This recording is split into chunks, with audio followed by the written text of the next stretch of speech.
Greetings and salutations, everybody. Welcome to this installment of For Your Consideration Daily, FYC Daily. This is the daily podcast of For Your Consideration. Of course, for those of you who may not know what's going on here, by the way, my name is John Campea.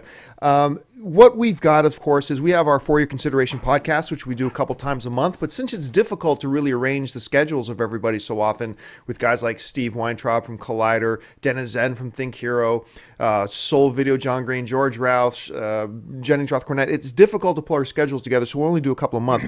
Thought it'd be a good idea to do a daily one here that just takes me and a couple of friends of mine to pull together and do it. Speaking of a couple of friends of mine, I'm very pleased to be joined right now by my good friend and co-host of this show, Mr. Matthew Bernard. Matthew, how you doing? I'm good. How's it going? It's going well. What did you do with yourself yesterday? Well, yeah, after the show, watched TV. That's exciting. Puttered around the house. And that's about it. You also hated myself and just rethought everything I said yesterday. Like, what a moron. That was about it. What you've got, not to make terminal small chat, but I don't get a chance to often talk to you about this. You've got a big dog. Tell everybody the name of your dog. Big-ish. Archimedes. Archimedes Death Ray. Archimedes Death Ray. Yeah. Hey, listen, folks, before we go any further, I wanted to throw this out there. We did our first show yesterday, and of course, we're doing right now we're scheduled to do these daily at 10 a.m. And I asked you guys for suggestions and so your thoughts. And what a number of people wrote to me and said, hey, man, we would love it if you could move the podcast back a little bit to maybe like 11 a.m. or 12 p.m. Pacific Standard Time. And hey, I'm open to that. I'm open to that idea. So you guys let us know. You can either email me, campea@gmail.com, or you can put in a comment in the chat board and let us know if you'd like us to move this show to 12 noon Pacific Standard Time. That's Los Angeles time, which I guess would be about 3 p.m. East Coast time, or to keep it at 10 a.m. Pacific Standard Time. Let us know what you want to do on that. And also, here's an idea. Here's a thought. Somebody wrote to me and asked me, and I didn't run this by you, Matt, but I want to know what you think of this. Somebody asked me, hey, is it possible for you to take live phone calls from people? So I guess there's some people want to call in. Yeah, we can take live calls. I just don't know. I'll be honest with you. I did a show like this a couple years ago, and we accepted live calls, but not a lot of, I mean, tons. Would have tons of, like hundreds of people in the chat boards, but nobody would actually phone in. We'd maybe get one or two calls a week, despite the fact that we would have like 1,000 viewers or something like that.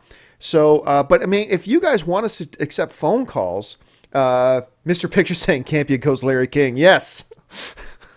Jimmy from Idaho. A lot of Baba Booies and things like that. Yeah. All right.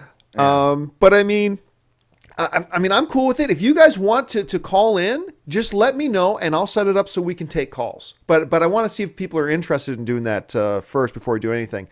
Hey, listen, we got a few things to talk about today. We're going to be talking about some Russell Crowe casting news. We're going to be talking about Katy Perry and the talks about her new movie. A few things to go over, but I wanted to bring this one thing up because it kind of reared its ugly head for me the other day. And I want to throw it by you guys, see what you guys think in the chat boards.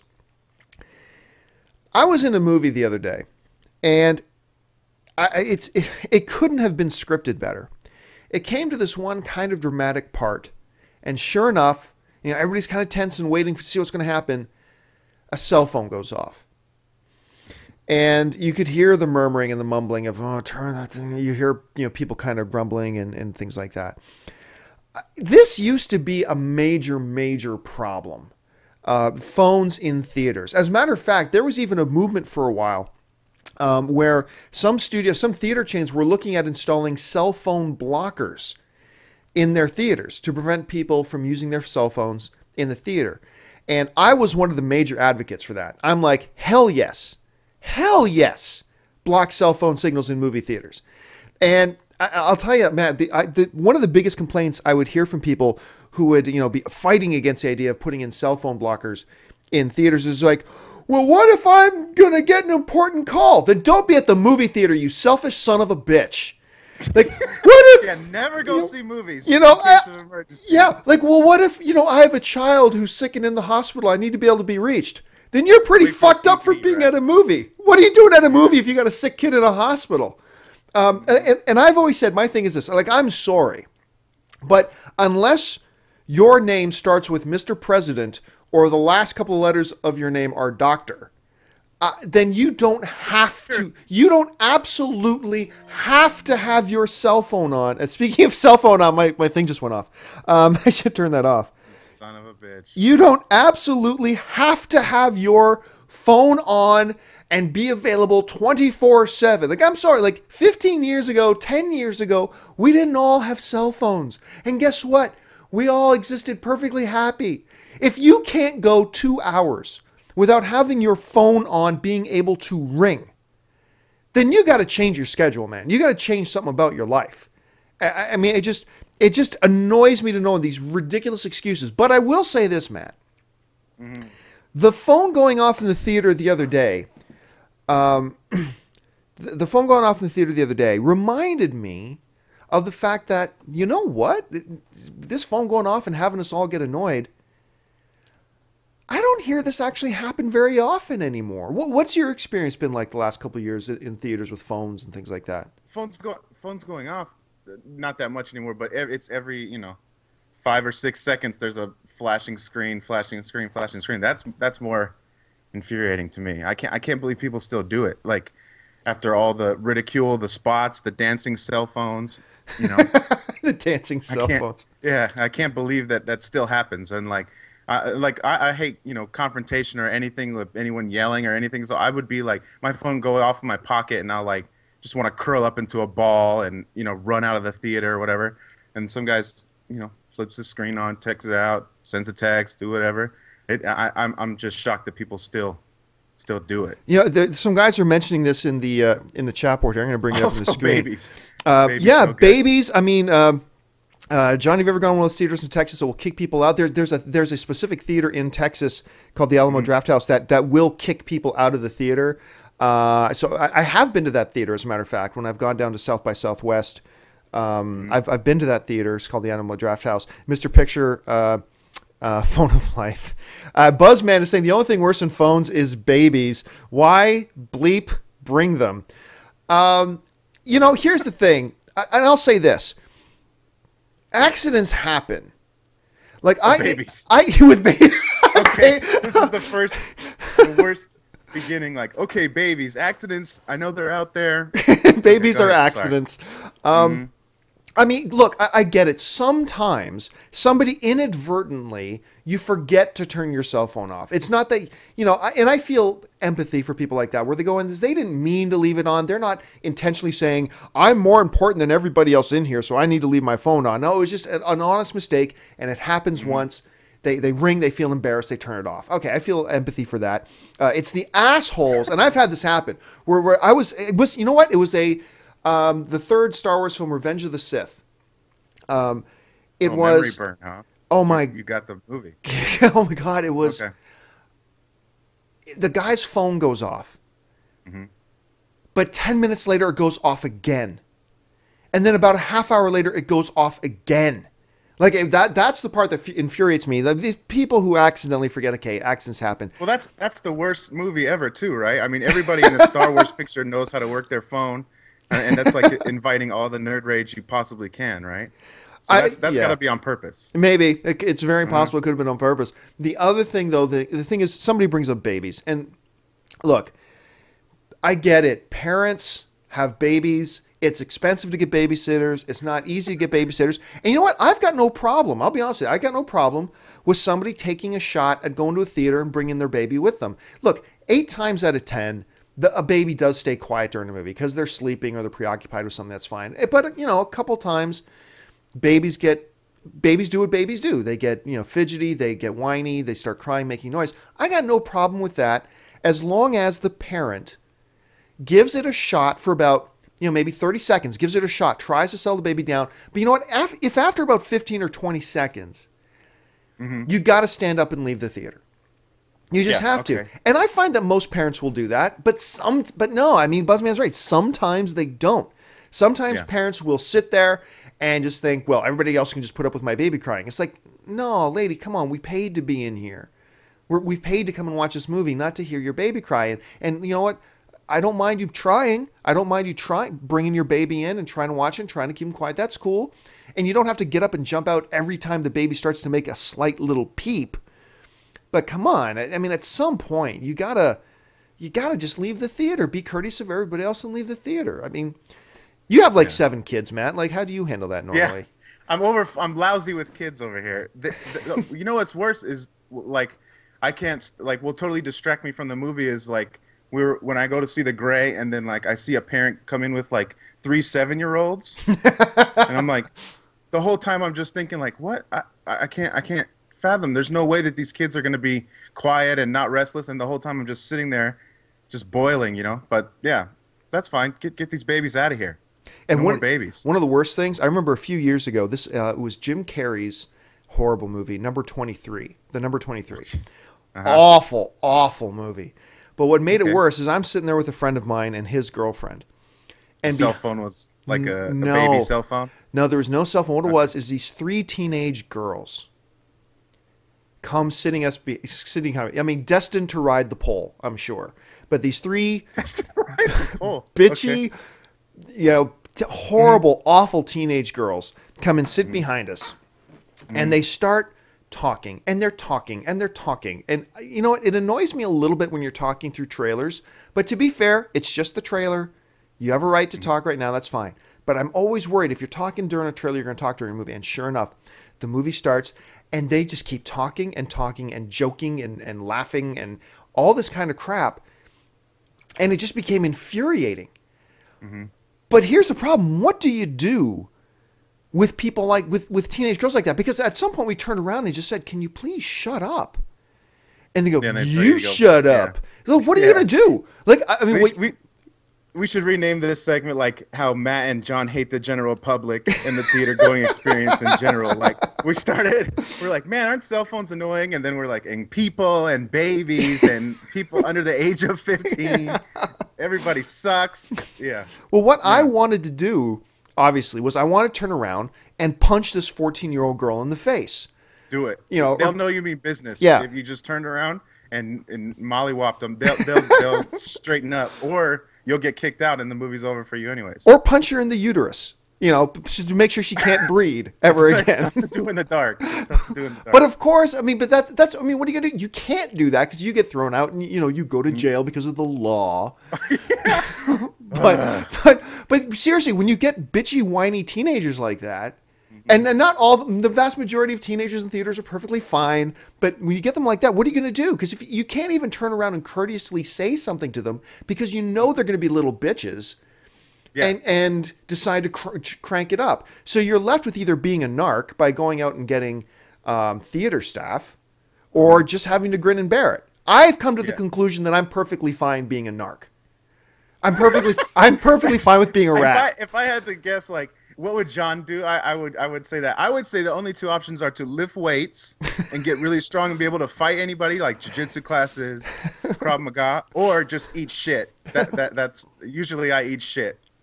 Well, I remember a couple of years ago, there was a theater chain in the States. It was one of the smaller theater chains, and they were going to try a test program where they were going to actually, it's kind of like an airline. They were going to put service call buttons on your seats, where you could hit a button. Anonymous. Yes. And basically what that does is it basically summons a staff member to come so you can complain about somebody and say, or file some kind of report. And there are people going, oh, nobody wants to be a rat. Shut up. Do they come? Well, do they come like the person will come to your seat and be like, which one is it? I don't know if they come to your seat or if you hit the button and then punch in a seat number or something like that. I'm not really sure of the way it worked. But it was a way that you could anonymously rat people out who were being disturbing. And you know what? I'm sorry, but if I'm... Now, granted, I don't pay to go to the movies anymore. So, but at the time, you know, if I'm paying $12 for a movie ticket... you are. I know. I still pay for concessions. But if I'm paying like $12 to go to a movie, and at the time I'm probably bringing a date. So if I'm paying $24, plus I'm probably buying popcorn. So if I'm paying like $40 to come in and sit and watch a movie, I have the right for you to shut your freaking mouth. But like I said, this phone experience the other day did remind me, thankfully, that I think times have changed. It's now, it used to be that there'd be about 1 disturbance per movie that I would go to, where there was a baby crying, where there was a phone going off, people talking too much. But I'll be honest with you now, and I go to like 3 or 4 movies a week.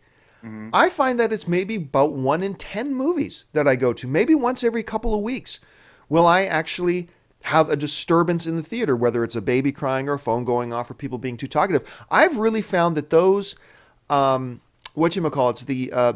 pre-movie announcements, hey, please make sure to turn their cell phones off. Please be quiet during the movie. Please no texting. I found that those actually have gone a long way. And they still bug me. It still bothers me a lot. But I got to say, I think that I get disturbed or bothered in theaters a lot less than I used to maybe about 5 years ago. What's your experience been like? Oh, I find that the most annoying people are either to my sides or in front or in back of me. So I'm it's consistent now with every time I go. Every time I go. It's like Murphy's Law. But yeah, maybe I'm just lucky that way. All right, well let's move on from this. I want to talk about there's been some really interesting casting news came out. Casting news, casting rumors, and both revolve around the same dude. Okay. Russell Crowe.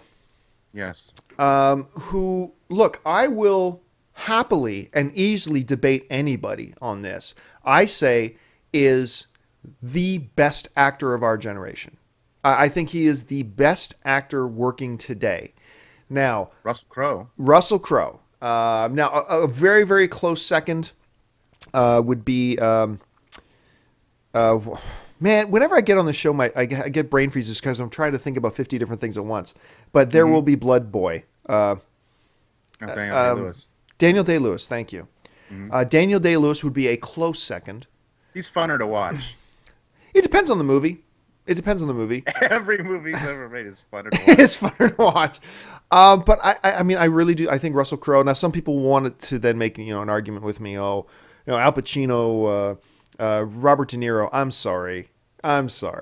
Robert De Niro and Al Pacino the last 15 years. No, don't even talk to me about it. Al Pacino was great as Shylock in that little Merchant of Venice film that was out a few years ago that next to nobody saw. He was awesome in that. He's done some great stuff in some TV work. But I'm sorry, for the most part, it's pretty much accepted. The last 15 years, De Niro and Pacino mail it in. They don't even try anymore, it feels like.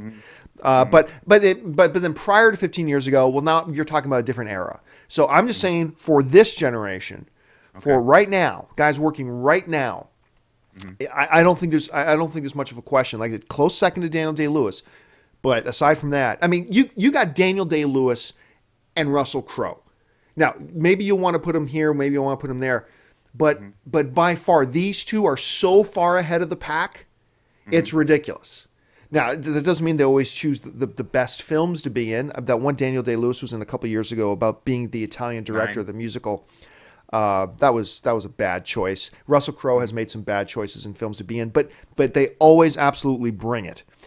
Now, that being said, a couple of very interesting pieces of casting news. One that came out yesterday was that it looks like Darren Aronofsky, who of course most recently who did The Wrestler, he did Black Swan, brilliant director. He wants to do, it's been known for a couple of years now, he wants to do a film on... Sorry, just a sec. The chats are blowing you up like real bad right now. Like Clooney, Pitt, Bale. Those are all pretty good too. Oh, they're all great. They're all great. They don't have... I'd rather watch Clooney, Pitt, Bale, any of those guys over... Sure. Don't get me wrong, but they're all great. Those are all great. I mean, if you ever listen to my podcasting or read my writing, I love Pitt as an actor. I love Clooney as an actor. But I'm sorry, they don't hold a candle to Russell Crowe. They just don't. As far as pure acting ability goes, they just don't hold a candle. But that anyway. Sorry, go ahead. Or not. Getting back on task, Aronofsky, he's got this movie that he's been wanting to do on the biblical story of Noah. He's been trying for a couple of years to get this thing going and to get this thing off the ground. He's, of course, being the busy director that he is, he's always working on a couple of things at the same time. But it looks like Noah is moving forward, and the word that's coming out of Deadline, the publication Deadline, is saying that Aronofsky wants Crowe to be Noah, and it looks like he's getting close to getting him. I read Noah, and I'm like thinking it's proper Noah with the ark. Yeah, like the actual Okay. biblical Noah with the ark, the 2x2 animals, the whole bit. And he's also looking at bringing on Liam Neeson as what is being rumored Everybody. is as everybody as he's just going to do like an Eddie Murphy thing where he's going to wear Liam Neeson will wear 20 different costumes, It's gonna be the different characters. lions. He's Yeah. going to be the lions and the wolves. But Neeson is going to play the villain, I believe. And Noah, In Noah, he's going to create an antagonist in Noah. the rain. The Liam Performance Neeson of a will play lifetime. the rain. So it's I mean fascinating. I'm fascinated by it. I mean the story of Noah I think is fascinating. I mean really, and I think you could make a really interesting picture that way. Now on the heels of that, today comes out the news that I believe MGM is seriously wants Russell Crowe to play RoboCop. They want him as the new RoboCop. Which okay, for Matt, your first reactions when you hear Russell Crowe's RoboCop, what do you think? Well, my first thing was like, man, how long is it going to take to remake RoboCop? Like 2 or 3 years ago, they were selling licensing rights, right? And then I checked it out this morning. They don't have like a story, a director, any actors, nothing. It's been like 3 years. But no, at first I was like, okay. But then I thought about like old RoboCop and stuff like that, and I'm sure like the suit will be sharp and everything, and I don't need droopy. I want a sharp face, pointy face, not Basset Hound Russell Crowe face. I gotta bring this up quick. I think it was Mr. Picture. Wait a second. No, yeah, it was Mr. Picture. Said Rob Schneider will play Neeson's sidekick in the movie. In Noah. In Noah. Rob Schneider is Liam Neeson's sidekick in Noah. That's classic. Yeah. I mean, to me, a couple things come up when I think about Russell Crowe in a RoboCop remake. The first issue I have to get over is, does RoboCop deserve to be remade? Now, yeah, that's what they're saying over here in the chat. Yeah, now I'm one of these guys where, look, I'm all for remakes. I am. I have no problem with remakes. Because, people who will say, the original's good enough. Well, I mean, making a remake isn't saying that the original isn't good enough. It's not. Look, if you make a remake and it's great, then you got a great movie. Great. If you do a remake and it sucks, who cares? You still got the original. But there have been some of the all-time great movies have been remakes. Scarface, The Departed, Lord of the Rings. I mean, a lot of great films have been remakes. Here's a product. And that's the advertisements kind of pop in there. But I mean, so a lot of great films have been remakes. And it's okay to do remakes. Now, I've always had these things that I call the 4 laws of remakes. That, if you meet these 4 criteria, it's okay to do a remake. Number 1, the original has to be about 20 years old.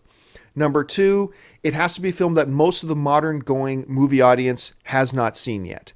So if you take a film like Star Wars, yeah, it's more than 20 years old, but everybody has still seen Star Wars. So there's no point in doing that. 3, it has to be a great story, because that's the starting point. If there's a great story to tell, do it. And then number 4, it has to be a film that can benefit from a modern retelling. By a modern retelling, I mean it'll fit in today's context, and it'll benefit from new movie techniques, new visual effects techniques. If it can be beneficial, great.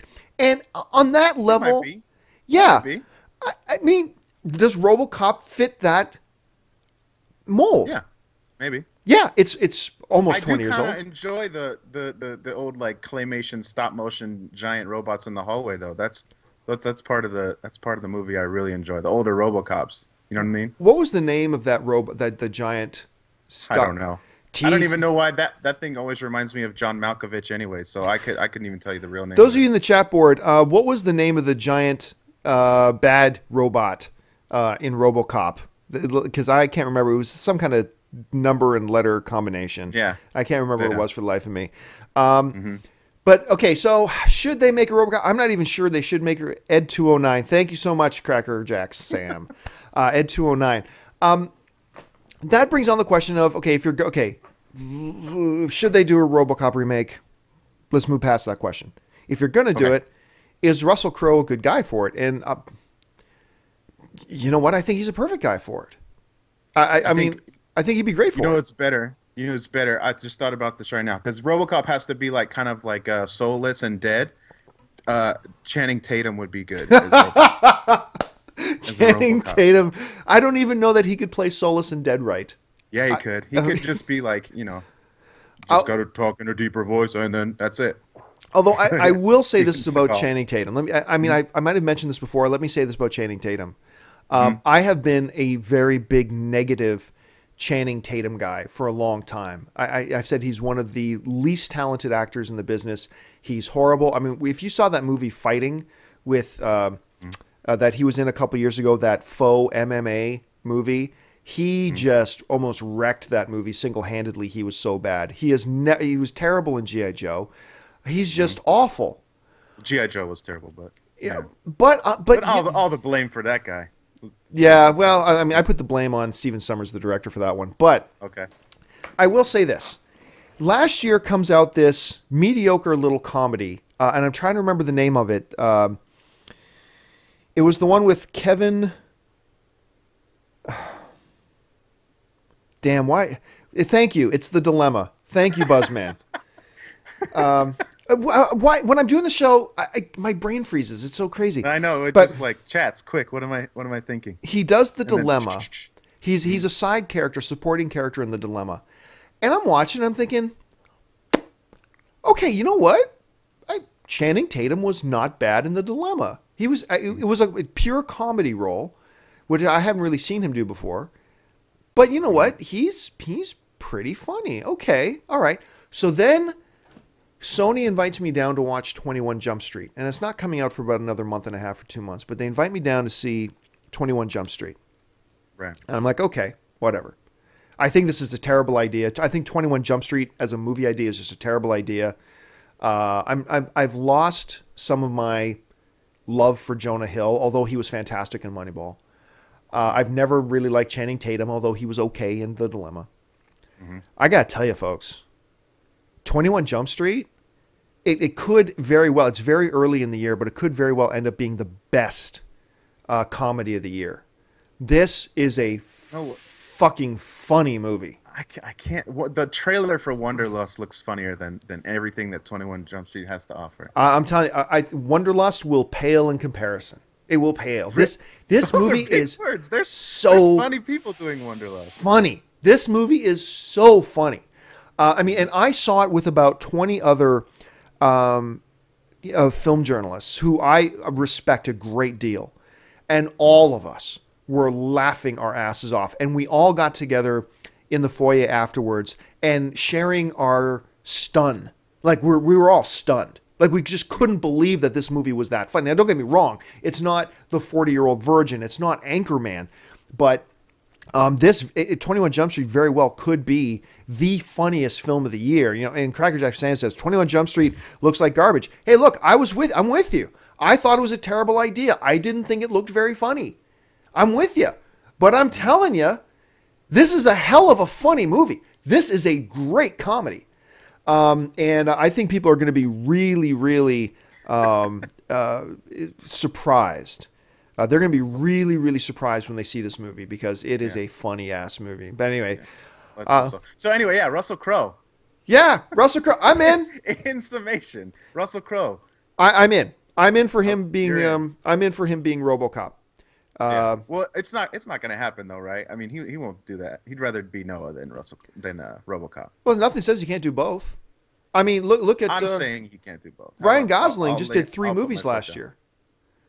Ryan Gosling did 3. Russell Crowe can do a couple of movies. I mean, if he can be Superman's dad next year, I mean, he's playing Jor-El in the new Superman, which was weird. That's a that VO was part, weird, though, right? That was weird casting. Russell Crowe as Jor-El. I still haven't really wrapped my head around that. And by the way, guys, for those of you in the chat board, we're going to be ending our chatting part of this pretty soon and just taking your questions. So go ahead and start throwing in questions or things you want us to discuss here on the chat board. Matt will take note of them, and we'll get to those in just a second. But before we do that, I just wanted to bring up one more thing, and that is this movie. Now, I put up a review for this the other day, so it's there. You know what? Before that, let me touch on this quickly. Katy Perry. Okay. They've just reported that they're going to be releasing a 3D Katy Perry concert film. Now, everybody knows what I think of 3D. 3D is a useless, gimmicky pile of shit. And shame on you if you give money to the movie industry by spending it on 3D tickets. Shame on you for perpetuating the problem. 3D sucks. It all sucks. Is it the future? I have no doubt. Someday, 3D technology will be good and maybe add something to a movie. But for now, it's just shit. With that being said, looking at Katy Perry's tits in 3D is something that appeals to me. I'm not going to deny that. Yeah, I was gonna say Katy Perry in 3D. Like, watch out for the avalanche of boob jokes, right? I mean, that's for the next until that comes out, and then when it's out, it's nonstop boob jokes. Yeah, that's pretty much what it's going to be. It's going to be an avalanche of Katy Perry's breasts in 3D, and it's a well-deserved joke, and it's very legit. I mean, this is what 3D is made for, though, right? I mean, just garbage. Well, right? The internet was made for porn. 3D was made for boobs in 3D. I mean, that's what it's really all about. Now, look, I don't, generally speaking, I don't like the idea of concert movies. Even my favorite concert movie of all time, the U2 Rattle and Hum from back in like the 80s, I can just watch that at home on as a home video thing. I'm not really big in going to see the thing. The thing is that Justin Bieber one last year made like over $70 million and cost like maybe $8 million to make. Now, the Glee concert movie did not do so well, but why would people pay to go watch a Glee movie when they can watch Glee at home for free? Although the bigger question is, why would anybody watch Glee at all? And then, so now you got Katy Perry, and it kind of makes sense. Katy is very, very relevant. She's extremely, her name is extremely hot right now. She's gorgeous to look at, and unlike the Justin Bieber film, guys will actually go to see this. So, look, I don't like concert movies and I don't like 3D, but I can see why they would do a Katy Perry 3D concert movie. I get it. Sure. What do you think, Matt? Yeah, it's like that's printing money, right? I mean, that's what I'm saying. Like, that's exactly what this is for. Like, 3D it's for like little kids and like people who just go there, enjoy it, and leave. That's it. That's perfectly what this is, right? I mean, Katy Perry will be enjoyable to look at in 3D. The sound the music and everything will be great. In 5 years, nobody cares, and then we move on. They'll make a ton of money, right? Yeah. I mean, They'll make a ton of money. So, okay, let's jump over to this one last thing, and then we'll take your questions. I already see some guys are throwing in questions on the chat board. The one thing I want to talk about now is one of the movies that is opening up this week, which is Chronicle.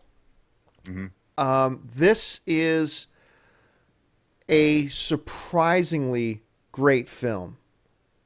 This is a really, really great film. And I had my doubts about it for a couple of reasons. Number one, it's just listen to the premise. It's a couple of teenage kids who fall into a hole and come out with telekinetic superpowers. Perfect. Okay, that sounds really cheesy. Number two, it's the found footage movie. The whole movie is done from somebody holding a video camera's perspective. I'm so tired of that. It didn't. Great. What's that? It's great. Like, if this is great, then what's Shawshank Redemption? Like, it's got to be good. Okay, well, let me get to the point here. Sorry. But you raise a very valid issue. So I'm tired of this. I think maybe the handheld thing worked for the original Blair Witch Project because it was novel, it was new. I didn't think it worked for Cloverfield at all.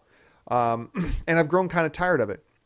That being said, I thought this film was just wonderful. I went in, you think it's like a comic book movie. As a matter of fact, one of my writers for AMC said, hey, how about I write an article on like the 5 best comic book movies or my 5 favorite comic book movies to kind of help promote the opening of Chronicle. I said, well, it's a neat idea, except that Chronicle is not a comic book movie at all. Oh, I thought it was as well. No, yeah, it's really not. I mean, it's a classic.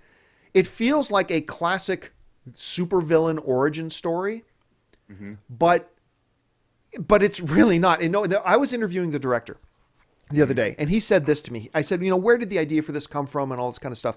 And one of the things he said to me was, he said, look, he goes, if a couple of average teenage guys suddenly came across ridiculous superpowers, they're not going to go out and fight crime. They're going to mess with people. They're going to rob liquor stores in fireman jackets. Yeah, I mean, that's what teenage guys would do. They would use it for girls, and they would mess with people. And if you've got a disturbed kid, it can get pretty dark pretty fast. And this movie gets very dark very fast. The visual effects are stunning. One of the things I said in my review was that it's one thing for a sci-fi movie like, say, Star Wars to do good visual effects, because your brain and your eye know that this is just fantasy you're looking at, and so you can kind of be wowed by it. But if it's supposed to be handheld camera and your brain knows what I'm supposed to be looking at is supposed to be real, and you're convinced that what you're seeing is real, that's damn good visual effects. And this movie has damn good visual effects. The action is terrific when there's action. But in a lot of these types of films, you got to have more action than not. But this one doesn't. This is a great character movie. It's a great movie with some terrific character development. The dialogue is good and believable. I was excited. I was tense. I was the whole bit. It's a great film. Now, you bring up Shawshank Redemption. What's Shawshank Redemption? Well, now you're talking about elite films of all time, that upper echelon. But this Chronicle is a film that, let's put it this way. If Chronicle doesn't end up on my top 10 favorite films of 2012 list, then this is going to be one hell of a year for movies. If there are 10 films this year that are better than Chronicle, I'm going to be an extremely happy film fan. I'll be surprised if Chronicle doesn't end up being on my top 10 films of the year list. Like I said, folks, it opens up probably midnight tonight at a theater near you. Officially, it opens tomorrow, but at midnight tonight. I can't recommend it highly enough. It's got its weaknesses. There's a really pointless love story in it that doesn't need to be there, that just kind of distracted from it. There's one character in particular. The main character, you got these three guys, and the main character is this one kid in particular. He's the guy who's in the trailer who looks really mean, and he's like sitting on something. He does this with his hand, and a car gets crushed behind him. That kid's dad is like a drunk and an abusive father, and that abusive... Wouldn't he have to be? Yeah, I guess. But that abusive father was so one-dimensional, it just kind of got disturbing after. Like, it bothered me as a film fan. That this, just like walking around punching him all the time. Yeah, he's just been like, that's basically it. Kid? Punch. Yeah, like he was just so vile and evil, it became unbelievable. But aside from those two weaknesses, this is a terrific film. I ended up giving it an 8 out of 10. I haven't seen it, but I know it's probably the best movie with an actor named Michael Jordan in it since Space Jam. Yeah, that was weird because I'm interviewing the cast, and I keep having to remind myself, don't say Michael Jordan. His official name that he likes to go by is Michael B. Jordan.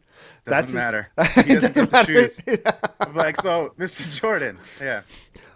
Anyway, we'll wrap it up with that. Now let's throw it open to you guys in the chat board. You guys have been patient. Thank you so much. So bring up some comments. So any of your thoughts, bring them up. Or if you got questions you'd like to ask for us to address, go ahead. Now's the time to do it. So Matt, what do we have? We had one question. I think we were talking about the 3D. He asked, "What about Hugo?" I'm assuming he means like the film use Hugo, of 3D and stuff like that. Yeah. Yeah. I'll be honest with you. Hugo is a wonderful film. It's terrific. I'm sorry, it didn't need 3D. It didn't. It reminded me a lot of upon a second screening of it. The first time I saw it was in 3D. Upon a second screening, it wasn't. When you're watching Avatar, for example, I remember coming out of Avatar thinking, well, maybe this is the one film in history that is better because of 3D, because I enjoyed Avatar. But then I watched it again, not in 3D, and my viewing experience was not 1 ounce less satisfying. And I'm like, okay, no, I didn't need 3D. Hugo, for me, is the same thing. Didn't need it. Hugo did not need 3D. I'm sorry, Martin Scorsese doesn't need a cheap gimmick to make his films good. His film is great. Hugo is great without the gimmick of 3D. Maybe he thought he was going to get some of that. What's that? I said maybe he thought he was going to get some of that. Yeah, maybe. Like, no, I mean like the Avatar buzz or whatever. Right. You know what I mean? And it did get some of it. James Cameron is trying so hard to pimp his 3D technology out. It's almost getting sad. But Hugo is a great movie without the 3D. It didn't need the 3D. Yeah. So anyway, that's my view on that. Yeah. What else we got? All right. Next question we had, how were you disappointed about the Ferris Bueller thing being a commercial and not actually a movie? Just a Super Bowl spot. There Or was Honda, I believe. there was no, I mean, no, I knew it was going to be a commercial spot. I mean, there's not going to be a Ferris Bueller's Day Off sequel. I don't want a Ferris Bueller's Day Off sequel. That movie that was it. That was the story. That was it. I don't want a sequel. I thought the trailer, the commercial, if you haven't seen it, look it up. It is available online now. It's the Matthew Broderick pretending to be Ferris Bueller again, only now he's an adult and He's driving a Civic. yeah, it's good. I liked it. Okay. I like the commercial a lot. I'll check it Actually, out. have you seen the Jerry Seinfeld one? The Super Bowl commercials coming out with I can't remember if it's for Nissan or something like that. And he also No, I haven't seen. Okay, so the basic idea of it is this: he sees this new. It might be Nissan. If you guys have seen the commercial I'm talking about, and you know what car company is for, please go ahead and type it into the chat board there. But it's for Nissan, I believe, and he's standing in front of this car that is their newest model that's coming out, and Seinfeld's like, okay, I want this car. He's saying to the salesman, I want to be the first one to own it. And the salesman goes, I'm actually sorry, you're going to be the second one to own it. He's like, who's the first one? He says, that guy over there. And it's just some random guy. So the rest of the commercial is Jerry Seinfeld trying to bribe this guy into letting him be It's Acura. Is it okay? Thank you so much, Acura. Trying to bribe this guy into letting him be the first guy to own the new model car. And he's doing everything. He's going to his family dinners and doing stand-up. And then in one shot, he even shows up at the guy's house with the soup Nazi. He goes, I even brought the soup Nazi. And he's like, I have soup for you. And like, I don't know. I loved it. I absolutely loved it. I thought it looked awesome. So anyway, check it out. No, not disappointed about the commercial with the Ferris Bueller. I thought it was a really funny little commercial. I wouldn't want a sequel anyway. That's just my opinion. So anyway, what else we got? We got another one. Your thoughts on the Jackie Brown prequel? Yeah, actually, there's some casting news for that came out today too. Mos Def. It's going to be Jackie Brown. Yeah, and Mos Def was going to be in there, and a couple other. I'm down. Yeah, I'm down. I'm not jumping up and down for it. I'm not jumping up and down for it. But there are some. Generally speaking, I don't like the idea of prequels. Even X-Men First Class, in principle, I don't like the idea. I mean, I enjoyed the movie very much, but in principle, I don't like the idea of prequels. I really don't like that they're doing another X-Men First Class that's another prequel. I just don't like, in general, prequels. I'd rather see where things go from here as opposed to where they came from. And if you're going to do where they come from, maybe do one. But for Jackie Brown, yeah, I like the idea very much, and I like the casting rumors I'm hearing. Although at this point, I think it's still a lot of just rumors. But I'm completely down. What else we got? Okay, we got one from let's see. Is Shane Black directing Iron Man 3 or still directing Iron Man 3? It's not Favreau this time. No, it's not Favreau. I mean, there was tension between Favreau and Marvel going into Iron Man 2. Favreau wanted a big pay raise, and certainly an argument can be made that he deserved it. Marvel said, no, we don't think we need to give you a pay raise for this. I think because, there were 2 points of view. Favreau had this point of view, which is understandable, thinking, hey, you know what? You kind of owe me a little bit. I really delivered with Iron Man. And your company made a lot of money. At the same time, Marvel's kind of retort to that was, hey, you kind of owe us. Not a lot of people would have handed you Iron Man to do in the first place. So I can see where both of them were coming from. And they had a little bit of butting of heads going into Iron Man 2. And Favreau, I think, got a raise, but didn't quite get the raise he wanted. And Iron Man 2, let's just face it, was nowhere near as good as Iron Man 1. I still liked it. And he didn't write any of that stuff, did he? He didn't write Iron Man, did he? Yeah, him he was one of the writers on it, and oversaw the script. Yeah, because I saw this is like I was watching I Love You Man, and then like in the extras of the DVD, Jon Favreau's like doesn't stop talking about how he made Iron Man and he shouldn't be doing this little side role in a movie, and he's here just, you know, on the strength, like doing a favor or whatever. But and I was just thinking, like, man, he's really big upping himself for having a part to do with this. But if he wrote it, yeah.